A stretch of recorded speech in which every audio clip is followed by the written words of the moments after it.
Shell talks green versus blue hydrogen in Europe. And Bloom Energy announces great results on their new electrolyzer.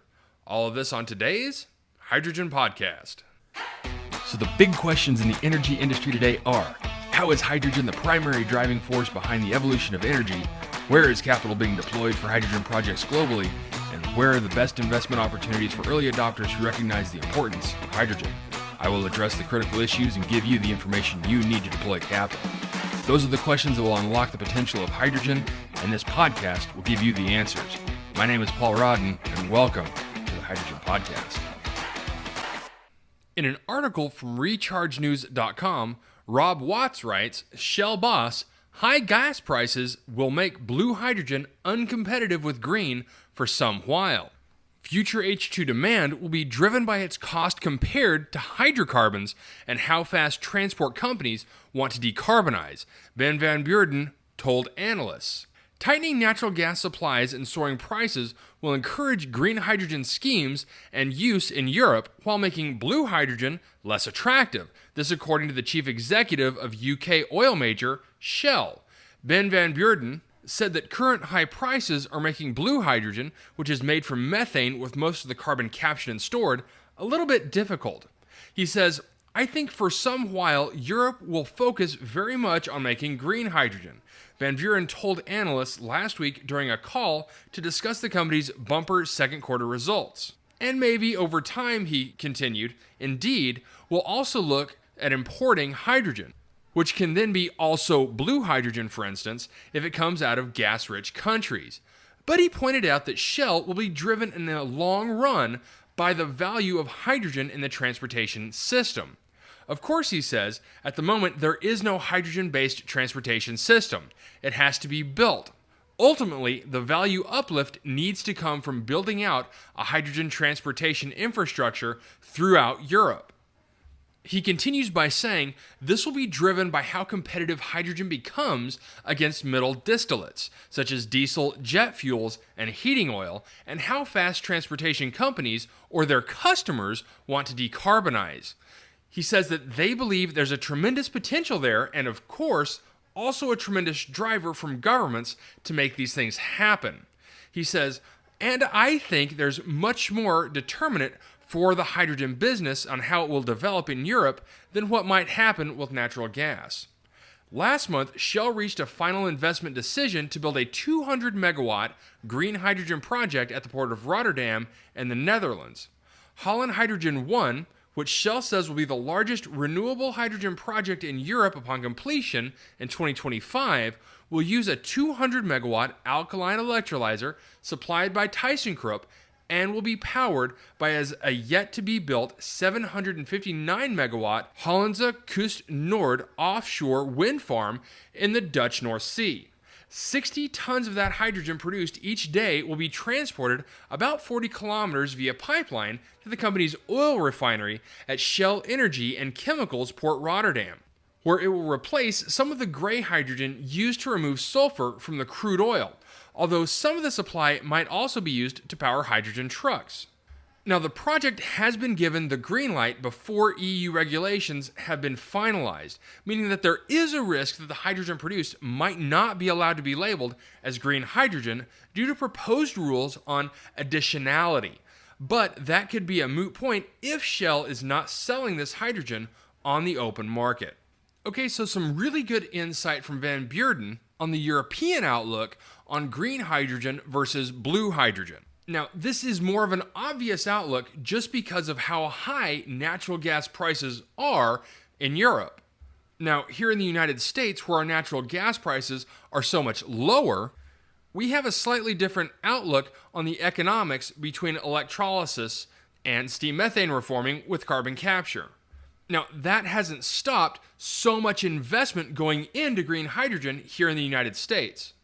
But what's so exciting here in the United States is now that the infrastructure bill has passed, that really does open up the floodgates for the hydrogen industry in the U.S. to take a strong foothold and really start building out the infrastructure. But that being said, there is a point that I think needs to be made when it comes to the colors and the different technologies surrounding those colors. And the point that I really want to make here is stop thinking about the colors. Really start concentrating on the technologies that drive the colors. So if for say I don't cover something that's quote unquote a blue technology or a blue project getting started, then it means that I don't value that technology. Now it is true that carbon capture, utilization, and sequestration, or CCUS, right now is relatively uneconomic. But I also know that there are some big names in the hydrocarbon industry that are putting a lot of money into research and development for that technology. But also to that point, if you focus too much on the quote-unquote blue technology, which would be gray plus CCUS, you also miss out on a lot of other technologies being developed that utilize hydrocarbons as their feedstock, but with a different development technology. Technologies like methane pyrolysis or in situ combustion, or different waste to hydrogen technologies currently in development and coming to market very soon. Now, I am very supportive, and I've made this a point in the past, that I support the hydrocarbon industry in embracing hydrogen.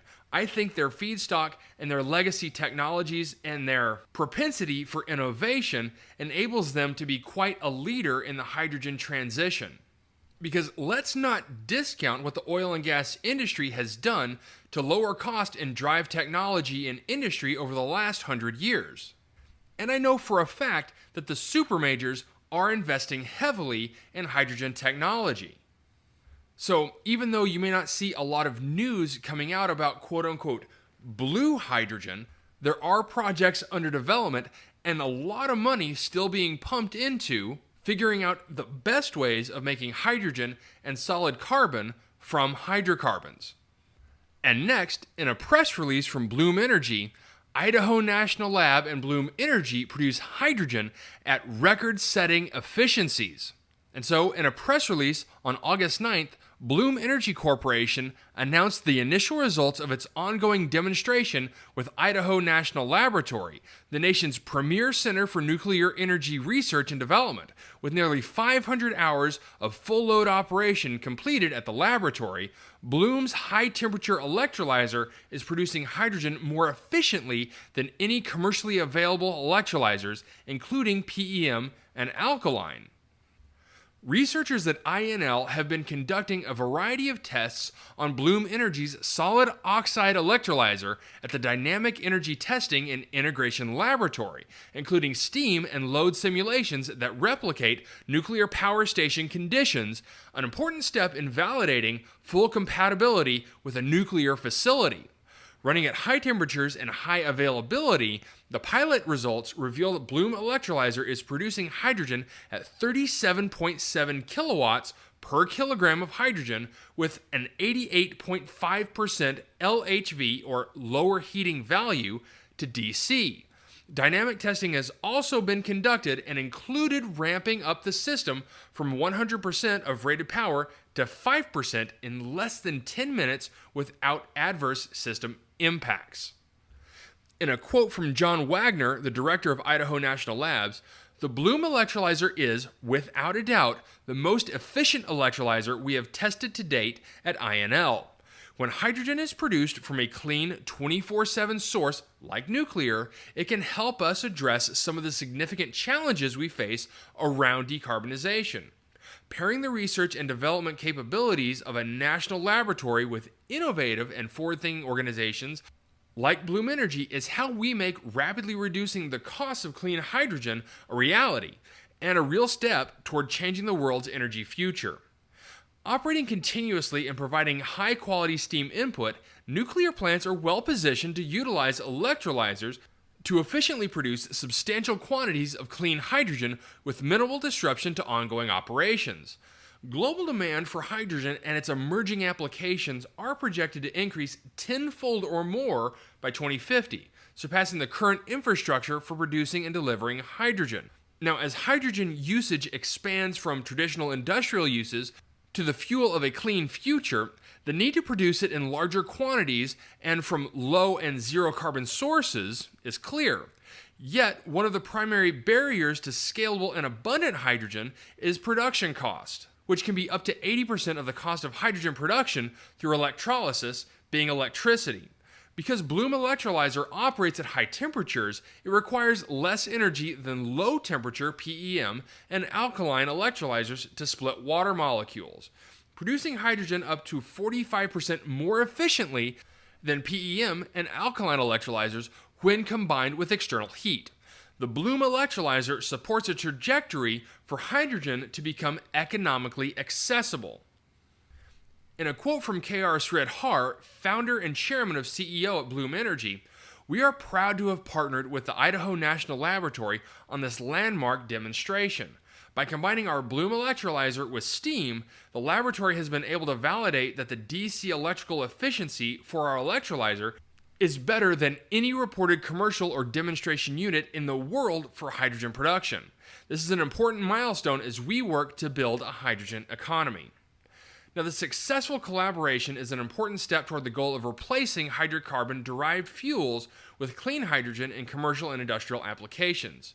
They're responsible for more than 1/3 of the world's consumption and 1/4 of global CO2 emissions. Industrial companies are particularly well-suited for low-cost, large-scale hydrogen utilization given their substantial energy requirements and growing commitments to produce low-emissions commodities and fuels.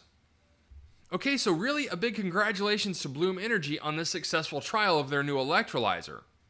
Now, I've been rather vocal in my position that I think that it makes more sense to use nuclear-derived energy to produce hydrogen via electrolysis, since the electricity coming from a nuclear reactor is much more stable and reliable than that coming off of renewable electricity. Now, I've heard nuclear-derived hydrogen being colored as either pink or yellow. But regardless of the color you associate with this technology, it does have its own drawbacks.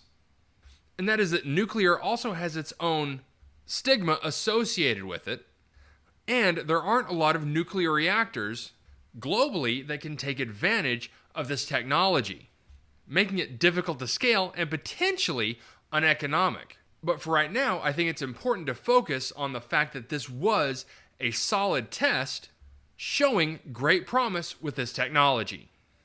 All right, that's it for me, everyone. If you have a second, I would really appreciate it if you could leave a good review on whatever platform it is that you listen to. Apple Podcast, Spotify, Google, whatever it is. That would be a tremendous help to the show. And as always, if you have any feedback, you're welcome to email me directly at info@thehydrogenpodcast.com. And as always, take care, stay safe. I'll talk to you later. Hey, this is Paul.